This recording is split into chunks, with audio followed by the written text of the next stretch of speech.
Jim Carroll, Ralph Baber, psychology takeaway. You need a dose of the real. Life's absurd. We know the deal. Did you hear? Don't let it get you down. Turn that frown upside down, upside down, down, down, upside. Every time I see that thing going upside down, I wonder, are we upside down? Well, it could describe much of my life. Hey, speaking of life, guess what? We're at a university, and what is happening starting about the 2nd of December? Well, I hate to mention the ugly word, and it's another one of those 4-letter words, exam. Yep. So a lot of our viewers and listeners will be taking final exams that week. Luckily for us, Ralph, we have not had to take a final exam in quite a while, right? That would be true, although you could argue that every day in life is a final exam. I suppose. The fact that you survive is a passing grade. Okay. But, you know, one of the things, Jim, and I'm going to tell our viewers some hard lessons that I had to learn because, let's put it this way. I was not a natural at studenting, which is one of the ways that people succeed in life. Studenting didn't come naturally to me. Mm-hmm. So I believed... You know, Ralph, before you talk more about studenting, why don't you move your chair over this way a little bit more? Because I'm having difficulty moving the camera. So, okay, I can do that. Okay, so how's that? That's good. That's very good. So studenting. Studenting is how do you take tests, quizzes, or just take notes in class? You know, they're all factors that come in together.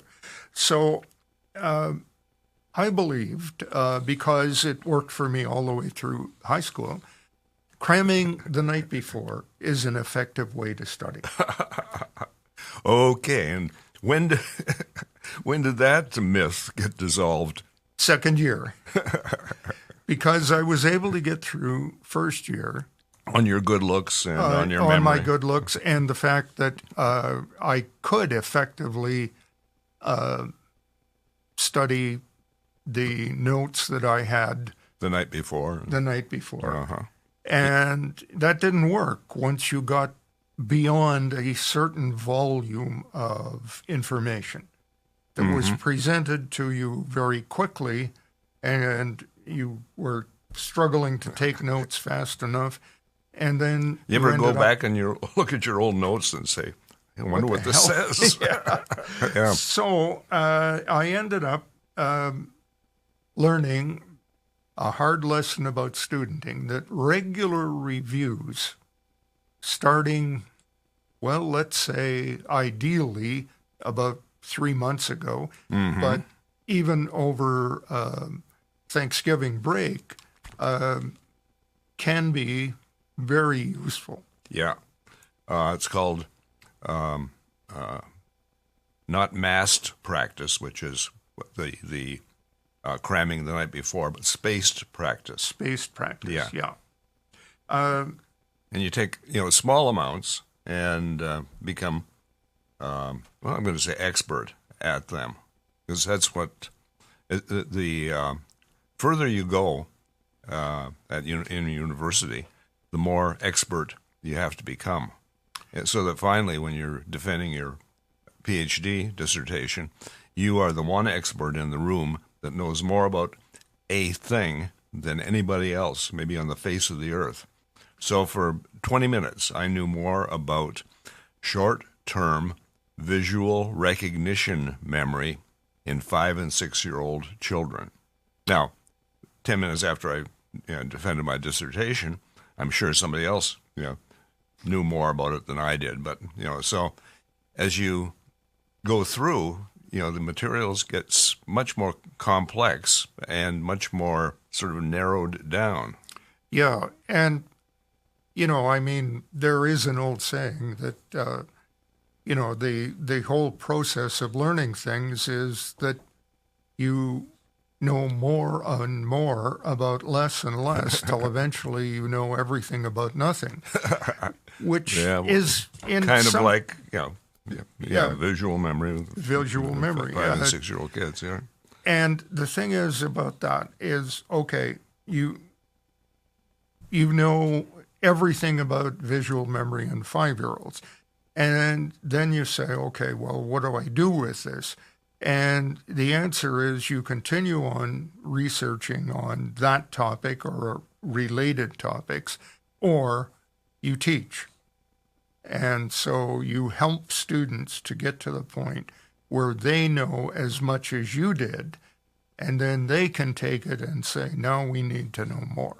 Okay, yeah. And the other thing is, in terms of studenting, my besetting sin that I believed, even in second year, was that rereading the textbook, highlighting things, rereading my notes were good ways.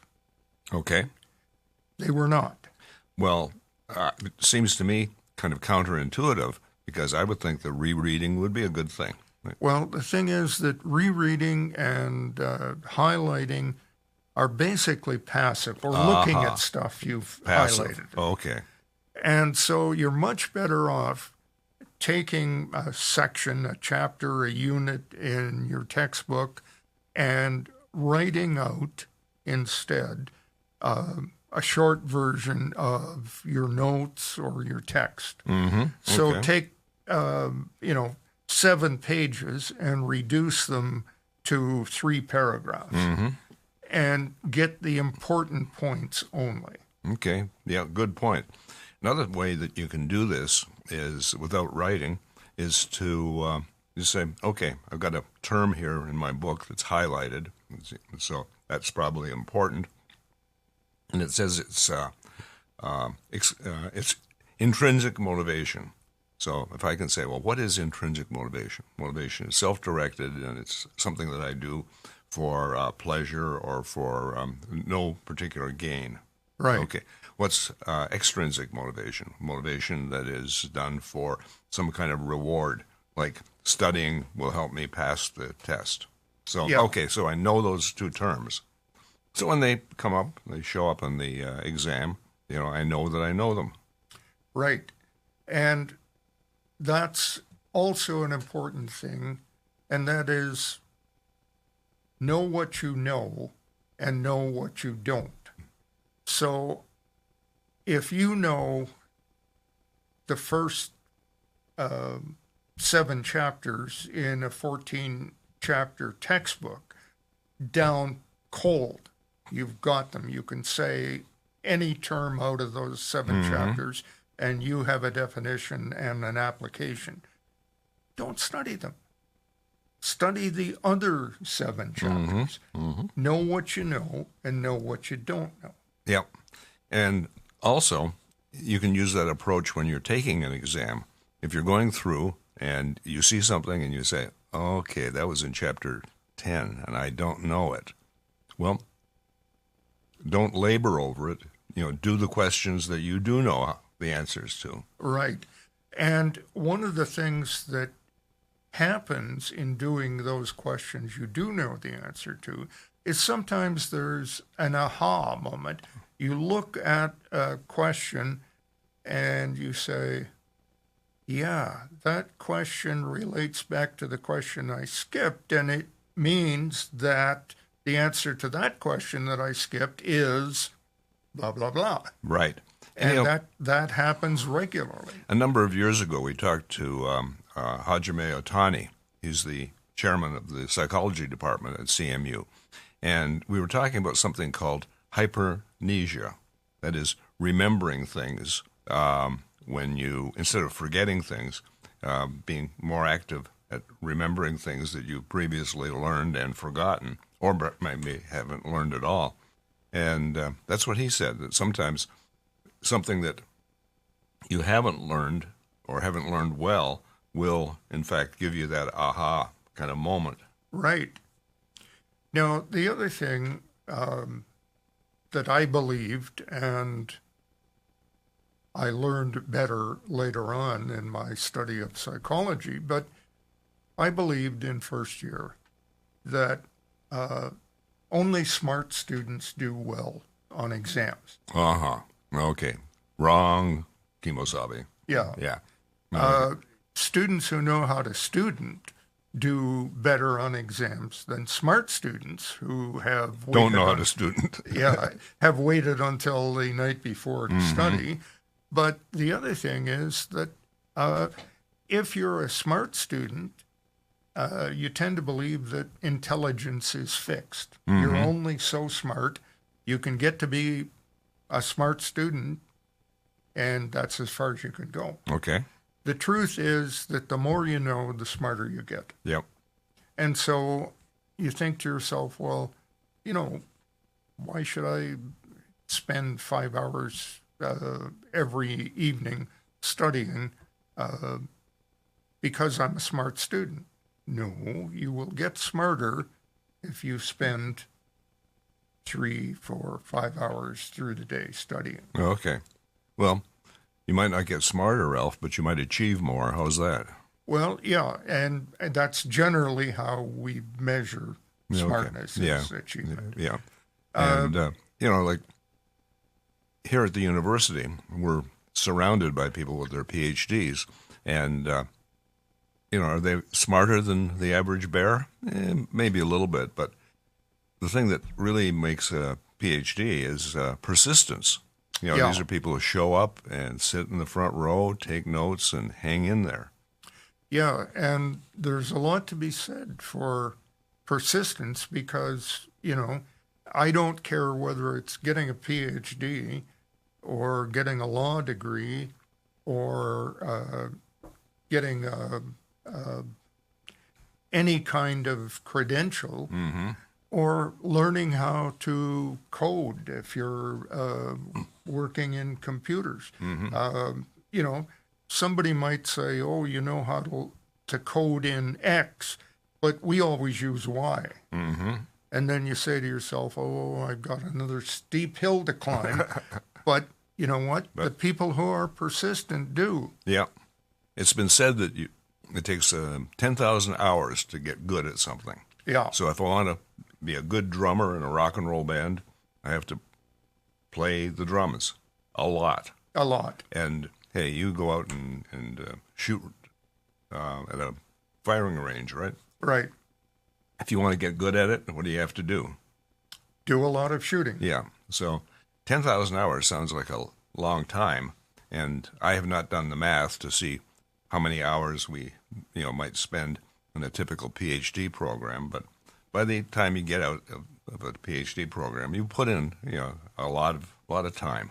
Yeah. Well, there's a website that's kind of interesting. It's called 80,000 Hours.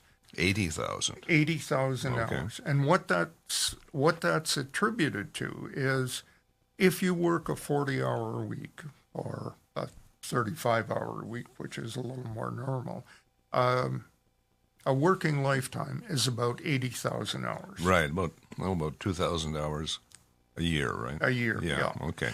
So you say to yourself, okay, 10,000 hours before I start the 80,000 hour work life. Yeah. So that's about a 5-year period or so, which Right. is about the amount of time you're spending as an undergraduate and maybe a master's student, right? Right. Okay.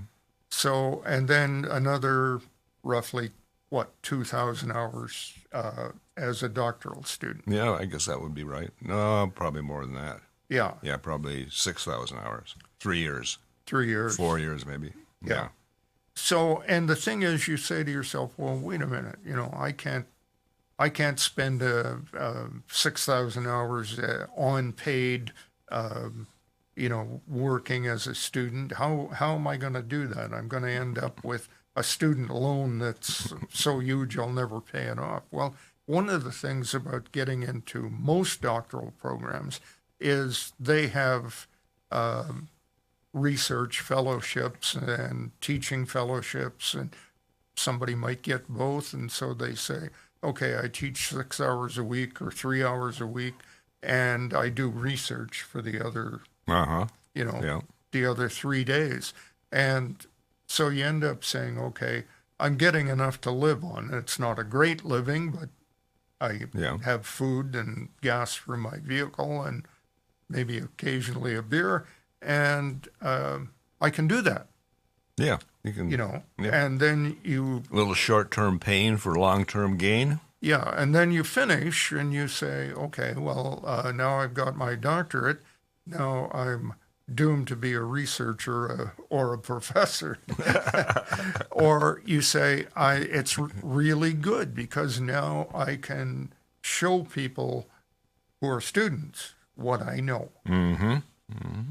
And one of the things, like doctors, medical doctors, people who are in university teaching have to keep up.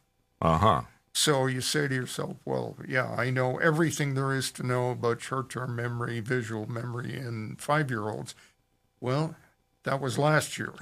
What have you done for me this year? Well, I've done some new research and I know more. Okay. Mm-hmm. Yep. So the thing is... there's a payoff to working hard and knowing how to learn things. No question about that. Yeah. But, there's even a better payoff to keeping current and learning new things. When we worked at the steel plant as students, Ralph, did you ever notice that there are some people that, I don't know, that just have not learned anything new? And they came out of high school or out of a trade school, and that was it. That was it, yeah. And the interesting thing to me, Jim, about that is that the people who had not learned anything new, often in things that they wanted to learn, for example, up in the North Country, where we got about 8 months of snow, it seemed like. Yeah, 4 months of bad sledding. Yeah, a lot of people had snow machines. Mm-hmm. Well, a lot of the people who had snow machines took them first year that they had them to the dealership and said, it's getting around to be winter, do a maintenance program on my snow machine. And they got a bill for $250. And they said, oh, I can't do that. Not again. So very quickly, they learned how to do their own maintenance on their snow machines. If something hurts enough, you're going to get on top of it. Yeah. So you said, okay, well, I can do that. I can learn how to do that. Mm-hmm. But as a pipe fitter or an electrician or a millwright, they hadn't learned anything new in 10 years. Okay, yeah, good point. And so, for our students that might be listening, you can learn that word that you were using, Ralph. You can learn how to be better at studenting. You can learn how to be better at studenting. It is a finite skill that can be learned. It's not a mysterious thing that some people are born with.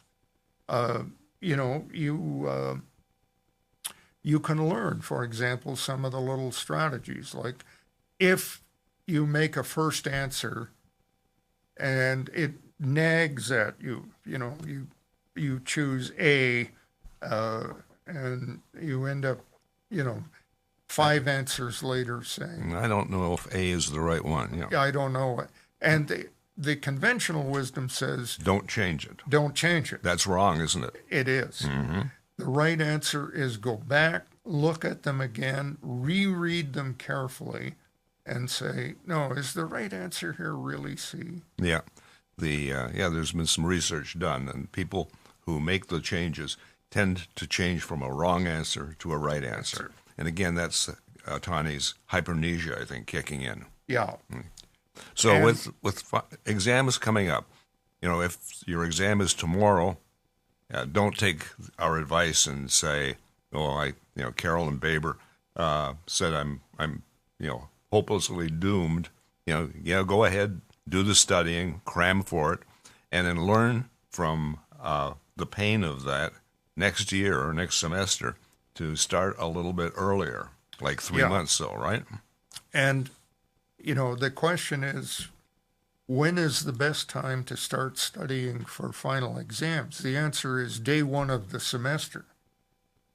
Probably realistically, nobody does that. But the other thing is, when is the best time to start researching for the paper you've just been assigned? It's tonight. Yep.